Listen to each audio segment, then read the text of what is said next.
আসসালামু আলাইকুম। আজকে আমি নিয়ে আসলাম ম্যাঙ্গো আর কেকের অসাধারণ একটি ডেজার্ট। আর আমের সিজনে এই ডেজার্টটা বানিয়ে খেতে পারেন, কলিজা মন দুটোই ঠান্ডা হয়ে যাবে আর সবাই খেয়ে অনেক প্রশংসা করবে।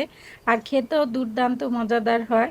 আর এই ডেজার্টটা বানানোর জন্য প্রথমে আমি আমের পিউরিটা বানিয়ে নিব। এখানে আমি একটা প্যান নিয়ে নিচ্ছি আর নিয়ে নিলাম 1/3 কাপ পরিমাণ চিনি আর নিয়ে নিলাম 2 টেবিল চামচের মতো কর্নফ্লাওয়ার আর দিয়ে দিব আমি 1 কাপ পরিমাণ আমের পিউরি। আমি দুটো আম কেটে প্লান করে নিয়েছিলাম। আমের পিউরিটা দেওয়ার পরে দিয়ে দিব আমি এখানে 1 কাপ পরিমাণ দুধ। আর দুধ দেওয়ার পরে এইভাবে আমি নেড়ে চেড়ে সবগুলো উপকরণ আগে মিশিয়ে নিব। আগে চুলায় দেওয়া যাবে না, তাহলে জমে যাবে। এজন্য আগে থেকে আমি আমের পিউরি, চিনি, কর্নফ্লাওয়ার আর দুধ সুন্দরভাবে মিশিয়ে নিব। এভাবে একটু নেড়ে চেড়ে ভালো করে মিশাতে হবে, যাতে কর্নফ্লাওয়ার, আম, দুধ একবারে সুন্দরভাবে মিশে যায়। মেশানো হয়ে গেলে আমি চুলায় বসিয়ে দিব আর চুলায় বসিয়ে দিয়ে অনবরত নাড়তে হবে। আর এই সময় চুলার আঁচটা মিডিয়াম আছে থাকবে। 5 মিনিট রান্না করার পরে এভাবে বলক চলে আসছে। সব সময় নেড়ে রাখতে হবে, নাহলে নিচে থেকে লেগে যাবে। আমি 10-15 মিনিটের মতো রান্না করার পরে এইরকম হয়ে গেছে। আমার পিউরিটা রেডি। আমি এখন সাইডে রেখে দেব ঠান্ডা হওয়ার জন্য। আর এদিকে আমি একটা ভ্যানিলা কেক বানিয়ে নিয়েছিলাম।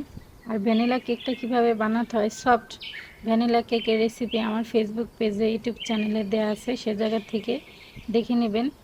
এ জায়গায় আমি কেকটা বানানো দেখাই নাই, কারণ ভিডিওটা অনেক বড় হয়ে যাবে। এজন্য এখন আমি এই কেকটা এভাবে মাঝখান থেকে কেটে নিব।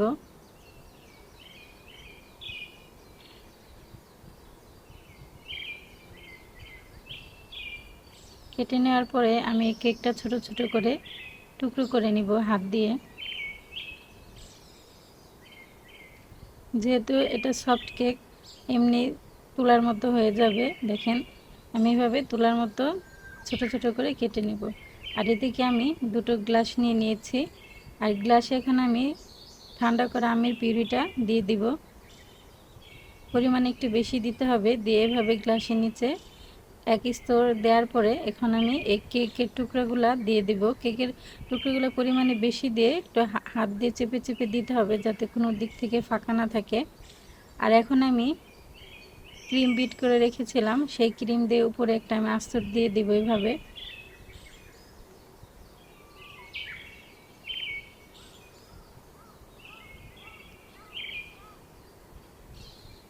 দেখেন এখনই কি সুন্দর লাগতেছে দেখতে। এখন আমি আবারও সেই কেকের টুকরাগুলো দিয়ে দিব।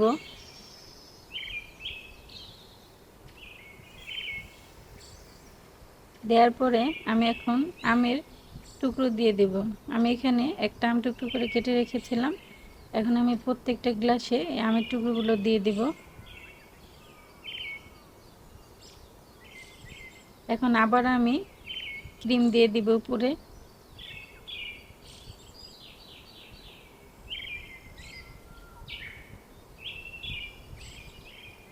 আর এই সহজ রেসিপিটা যদি আপনাদের ভালো লেগে থাকে, তাহলে অবশ্যই আমার ফেসবুক পেজটাকে ফলো করে দিবেন আর আমার ইউটিউব চ্যানেলটাকে সাবস্ক্রাইব করে দিবেন। লাইক, কমেন্ট, শেয়ার করে পাশে থাকবেন।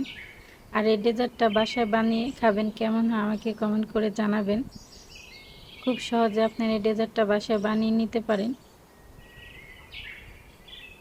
আর এই ডেজার্টটাও ছোট বড় সবাই খেতে অনেক পছন্দ করে, আর বাচ্চারা তো বেশি পছন্দ করে।